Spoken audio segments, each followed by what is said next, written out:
প্রিয় দর্শক, আমি শিকড় প্রযুক্তি প্রায় আপনাদের একটা বলি। তার শিকড় প্রযুক্তিতে গাছ সাধারণত শেয়ার সিস্টেমে খাবার গ্রহণ করে। আর এই শেয়ার সিস্টেমে খাবার গ্রহণ করার জন্য যেটা দেখতে পাচ্ছেন, এই যে ডান পাশের যে শিকড়গুলো, এইটা আছে মূল রোমের মাধ্যমে খাবার গ্রহণ করে, এবং এই যে বাম পাশের গাছগুলো একে অপরের দিকে চলে গেছে।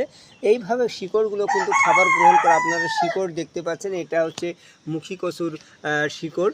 এবং এই যে সব জায়গায় এমন কোনো জায়গা নেই যে মূলরোম নাই, এরা এই খাবার সব জায়গাতে গ্রহণ করে এবং মাটির উপরিভাগ থেকে খাবার গ্রহণ করে। তাহলে আপনারা এটা যদি অনেক গভীর মাটি দেন, তাহলে সে খাবারটা ভালো করে খেতে পারবে না। এই একটা বেড, এই বেডের দেখেন 4 ইঞ্চি কাঠ দেওয়া আছে এবং 4 ইঞ্চি মাটি দেওয়া আছে। এবং এইটা কিন্তু কচুর জন্য যেটা করেছি, এবং বৃষ্টির সময় কচু গাছের যে গ্রোথ আসলে তুলনা হয় না। হ্যাঁ, কচু গাছের গ্রোথটা আপনারা দেখতে পাচ্ছেন যে এই দেখুন, হয়তো মুখী কচু, এটা তুলে ফেলবো।